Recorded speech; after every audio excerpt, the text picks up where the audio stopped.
Welcome to Life Stories, where the past doesn't just stay buried, it rises when you least expect it. Imagine being cut out of your family's life, abandoned by the one person who should have protected you. Now imagine receiving an invitation to his funeral after 10 years of silence. You weren't invited back for forgiveness.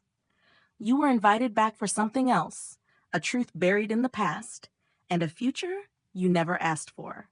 What would you do if you were finally offered the one thing you've longed for, but only after everything has changed? The story of Rachel Matthews is one of regret, redemption, and the battle for forgiveness, a journey that forces her to confront the family she fled from and the father she never thought would apologize. But is forgiveness really enough to heal the wounds of a lifetime? Let's dive in. Sarah Matthews had never imagined that one letter could change everything. She had spent years building a quiet life for herself and her son, Ethan, far from the ghosts of her past. A small, modest apartment in Portland, Oregon, and a job at the local library. That was all she needed. It was a peaceful existence, one that didn't stir up the bitterness of her broken marriage or the bitterness of the family she left behind, until the letter arrived. It was tucked between the bills and the usual stack of junk mail, an envelope with no return address. Just her name, written in an old, familiar hand, her father's hand. Her fingers trembled as she slid the envelope open, her heart racing despite herself. She had not seen or heard from the Matthews family in over a decade. Her father had shut her out, abandoning her when she needed him most, leaving her to walk away from the man who had beaten her down both physically and emotionally. Her heart ached with the memories of that night, the night she fled Charleston with Ethan in the back seat, a suitcase full of baby clothes and a busted lip. She never looked back. Not until now. The letter was simple, a funeral invitation. Her father had died. The words felt hollow in her chest as she stared at the paper, numb. Why now? Why, after all this time, would he summon her back into the fold? She had left that world behind, left the family who judged her every move, and built a life that didn't need them. And yet, here was the invitation, beckoning her to return. Ethan, only a boy when they left, now stood beside her, his small hand resting on her shoulder. His voice broke through her thoughts. "Are you going to go?" he asked softly, his eyes wide with uncertainty. She didn't answer. Her throat was tight with a mixture of anger and sorrow, a bitterness she couldn't explain. She didn't want to go. She didn't want to face the family who had abandoned her, who had made her feel invisible, less than human. But the pull of the past, the unresolved questions, and the need to see the end of this story were too strong. She folded the letter and packed her bags, not knowing what she would find when she returned. The drive from Portland to Chicago was long, and with each mile, Sarah felt the walls inside her slowly begin to close in. She hadn't stepped foot in this city since the day she left, and the thought of facing it again made her heart pound. The city had once been home, but now it felt like a place of shadows, of memories she wasn't sure she was ready to confront. The church was smaller than she remembered, the pews worn from years of use. The air inside was thick, a mixture of stale perfume and tension. The congregation had already gathered, and as Sarah walked in, the eyes of the room turned toward her. Whispers fluttered like paper in the wind, the weight of judgment pressing down on her. She didn't care. She wasn't here for them. She wasn't here to beg for their forgiveness or approval. She was here to say goodbye. Ethan squeezed her hand tighter as they made their way down the aisle. He was nervous, his face pale, but he stayed close to her, a steady presence in the storm of judgment surrounding them. As they reached the back row, she felt the familiar sting of the family's coldness. Lindsay and Michael, her father's children, stood near the front. Their eyes met Sarah's, and a flicker of disbelief crossed Lindsay's face before her lips curled into a sharp, mocking smile. "Well, well," Lindsay muttered loud enough for everyone to hear, her voice thick with disdain. "Guess the prodigal daughter thinks there's money left." Michael let out a quiet chuckle, but there was no humor in his gaze, only judgment, the same cruel look she had known since childhood. Sarah didn't flinch. She didn't respond. She kept her head high, walking forward, feeling the eyes of the room on her like an invisible weight. She didn't come for their judgment. She came for closure. She came for the truth. The service was as hollow as she had imagined. No mention of her name. No acknowledgement of her existence. The words spoken were polite, rehearsed eulogies, recounting her father's life with a narrative that left her out entirely. She didn't expect anything more. She didn't cry, not because she didn't want to, but because she had already done all her crying years ago. When the service ended, the guests slowly began to filter out, some offering stiff nods, others walking past without a word. Lindsay brushed past Sarah, her shoulder just barely grazing Sarah's arm, her eyes narrowing as she sneered, "Didn't think you had the guts to show up." The words stung, but Sarah kept her gaze forward, not allowing them to get to her. She was done with them. This wasn't about them anymore. The family home hadn't changed. It was the same as she remembered. The white columns, the ivy crawling up the porch like it was choking something hidden beneath. But stepping through the front door felt like walking into a freezer. Cold, sterile, silent in all the wrong ways. The guests had already begun to gather. Her cousins, neighbors, a few business associates. No one looked at her directly. Conversations halted when she entered the room, and the murmurs began, sharp and pointed. Lindsay and Michael, standing near the fireplace, didn't miss a beat. They looked at Sarah like she was an intruder, like she didn't belong. "This won't take long," Michael said with a grin, his voice loud enough for everyone to hear. "She got cut out years ago." A few uncomfortable chuckles rippled through the room. No one, not a single person, defended her. But Sarah didn't care. She wasn't here to prove anything to them. She was here for the truth. She sat quietly at the back of the room with Ethan, his small hands still gripping hers. His eyes flickered around the room, scanning the tension, but he didn't speak. He was waiting for something too, though neither of them knew what. Then the door creaked open again. The man who entered was tall, confident, and dressed in a sharp suit.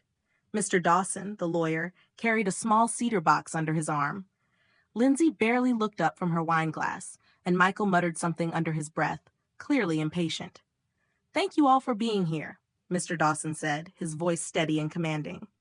"As per Mr. Matthews' instructions, we will begin with a video message before proceeding with the formal reading of the will." Lindsay scoffed. "A video? We all know what it says." But Mr. Dawson didn't respond. He calmly set the cedar box on the coffee table and began to open it. Sarah's heart raced as the screen flickered to life. Her father's face appeared, older, thinner, a shadow of the man she remembered. He sat at his old oak desk, the one she'd been forbidden to touch as a child. His eyes were softer now, the usual sharpness replaced with something almost vulnerable. "If Rachel is watching this," he began, his voice low and gravelly, "I owe you the apology I never gave." The room went still. Sarah's breath caught in her throat. She hadn't expected this. Not after all these years. Not after the way he had treated her. How could Sarah reconcile the father she had left behind with the man speaking to her now? What did her father's words mean for the future of her family? And would the Matthews family accept the truth he left behind? Sarah's world was about to be turned upside down, but the real story was just beginning.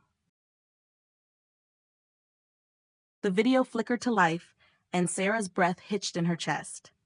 The man she had spent 10 years hating, the man who had abandoned her in her darkest hour, was sitting in front of her once again, only this time he looked smaller.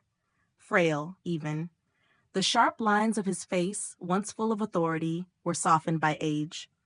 His voice was a shadow of the one she had feared for so long. "If Rachel is watching this," he began, his voice low and trembling, "I owe you the apology I never gave." The room was silent. The family, who had once treated her like a ghost, now seemed to shrink into the corners of the room. No one dared move, no one spoke. Sarah's hands trembled in her lap, her heart pounding against her chest. "I was wrong," he continued, his voice breaking slightly. "I judged you for leaving. I thought you were weak. I thought you were selfish. I didn't understand your pain, but I should have. I should have opened the door that night. I should have pulled you inside and said, "You're safe now." But I didn't. I let my pride speak louder than love. Sarah's mind reeled. She had always imagined this moment, but now that it was here, the words didn't land the way she expected. The apology, so long overdue, seemed like too little too late. But as the video continued, something inside her shifted. He wasn't asking for forgiveness. He was acknowledging his failure, and that was all he could give now. "I should have been better," he said, looking directly into the camera. "I punished you for choosing yourself. I punished you for daring to be stronger than I ever taught you to be. I was wrong, and I'm sorry." The video paused for a moment, and Sarah felt the room shift. The weight of her father's words seemed to settle over her, heavy and suffocating. She could feel the eyes of her family on her, but she refused to look at them. They didn't matter. This was about her and her father, about the unspoken truths that had haunted them both for so long. Her heart ached as the video flickered again, her father's face fading to a shadow. "There's more," he said, his voice now steadier. "I've watched you from a distance. Gerald told me how you were doing.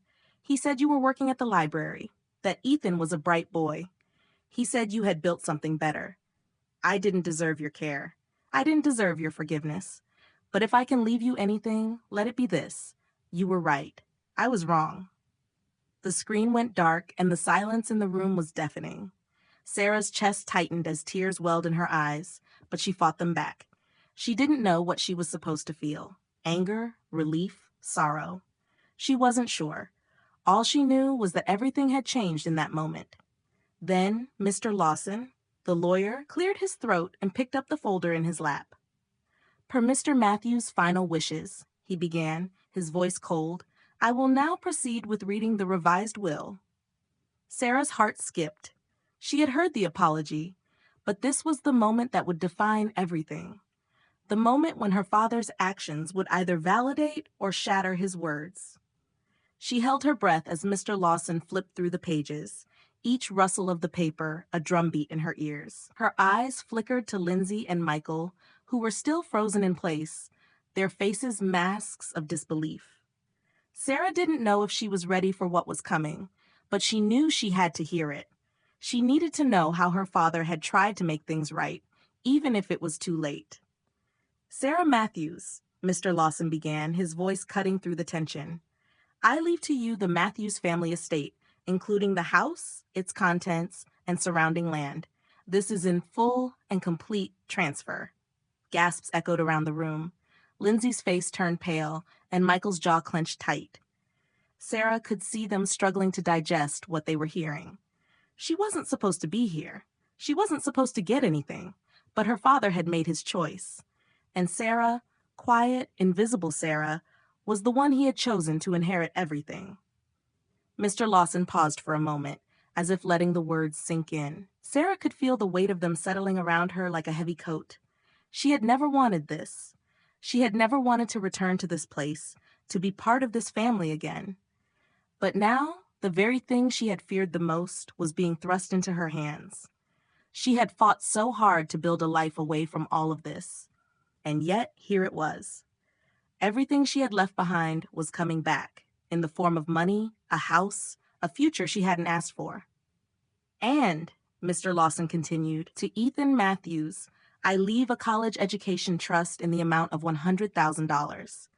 Her heart clenched at the mention of Ethan's name, the boy who had been her anchor, her reason for surviving all those years. He deserved this, deserved everything her father had never given her. She looked down at him, his small face filled with confusion, but his eyes were searching hers, asking the question she didn't know how to answer. The room was still, suffocatingly still. Her family was in shock, their mouths hanging open in disbelief. Lindsay's face was twisted with rage, and Michael's fists were clenched at his sides. But Sarah couldn't focus on them. She had to focus on Ethan, on the future they could build together now that the past had finally been acknowledged. But just as Sarah thought she might begin to breathe again, Mr. Lawson read one final line from the will. "To my daughter Lindsay and my son Michael," he said slowly, I leave the following: a collection of family photo albums, my military compass, and the Bible given to me by my mother on my 18th birthday. The room fell into an eerie silence. Lindsay's eyes flickered with outrage, and Michael's lips curled in disgust. "Those are just keepsakes," Lindsay said through gritted teeth. "This is a joke, right? This is not how it was supposed to go." Mr. Lawson didn't flinch. "This is Mr. Matthews' final decision. It was witnessed, notarized, and registered with the county. There is no legal ground for dispute." Lindsay's face turned bright red with fury. "You must have tricked him. He didn't know what he was doing." Her voice cracked, a desperate edge creeping in. Michael stepped forward, eyes burning with anger. "We're not done with this," he muttered under his breath. "We'll challenge it in court." Sarah didn't move. She didn't speak. She had already said all she needed to say. The video had said it all. And for the first time, she felt like she had nothing left to prove. As Lindsay stormed out of the room and Michael followed behind, Sarah remained seated, the weight of the past and the future bearing down on her shoulders. Ethan's small hand found hers, his grip strong and steady. They didn't need anyone else. How will Sarah navigate the guilt of receiving what she never asked for? And what will the Matthews family do next? As the last of the family left, Sarah looked around the room, feeling a strange sense of relief. The ghost had finally been laid to rest.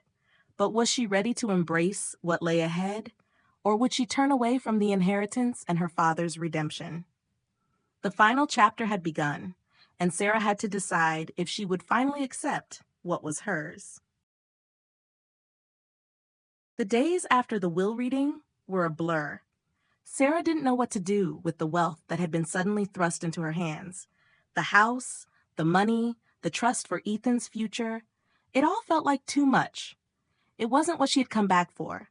It wasn't what she wanted. She had left this place, this family, for a reason. The ghosts she had left behind were now real, breathing, and threatening to suffocate her once again. But Ethan had looked at her with eyes full of trust. He hadn't asked for any of this, just like she hadn't. He had simply wanted to understand. And Sarah, in that moment, understood one thing. She couldn't run away anymore. The house was hers now. It felt strange, stepping into the same rooms where so many memories had been tainted with hurt and resentment. The floorboards creaked underfoot, and the walls that had once witnessed the arguments, the pain, and the shame now stood silent, bearing witness to a new chapter. As she walked through the house, Sarah paused in front of the old oak desk where her father had sat for years. The place where he had built his empire. The place where he had ignored her pleas for love and attention. It felt wrong to be here, but it was also the only place where she could confront the past, to face the man who had made her feel invisible, to finally understand why he had treated her the way he had.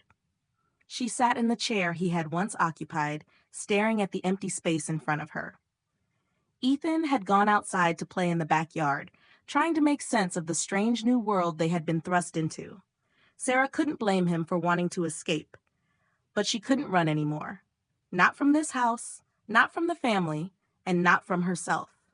The sound of footsteps behind her made her turn. Mr. Lawson, the lawyer, stood in the doorway, holding a small, worn envelope. His expression was somber, his voice steady. "There's something else," he said quietly, walking toward her. "Something your father left for you." Sarah took the envelope from him, her hands trembling as she opened it. Inside was a single letter, written in her father's handwriting, dated just a few days before his death. "Sarah," the letter began, and Sarah felt her chest tighten at the sight of her name. "If you are reading this, then I have finally made the decision to give you what you deserve. I was wrong in every way, and I know that no amount of money or property can undo the years of pain I caused you. But I need you to understand something. I am not asking for forgiveness. I am not asking for you to come back into my life or to make amends. I am only asking for one thing, for you to know that I saw you. I saw you when you left. I saw you when you raised Ethan on your own. And even though I never showed it, I was proud of you. You were stronger than I ever could have been, and for that I am sorry." The letter ended with a simple line, one that made Sarah's heart skip a beat. "I hope someday you can forgive me." She sat there, staring at the words, the weight of them sinking deep into her bones. The apology she had waited for, the one she never thought she'd receive, had come too late. Her father was gone, and nothing could change the past. But something shifted inside her. For the first time in years, she felt the weight of anger and resentment begin to lift, replaced by something else, something that she hadn't known she still had in her. Forgiveness. It wasn't easy. It would never be easy. But Sarah realized, as she sat there in her father's chair, that forgiveness wasn't about him. It wasn't about his mistakes or his absence. It was about her, about Ethan, about moving forward.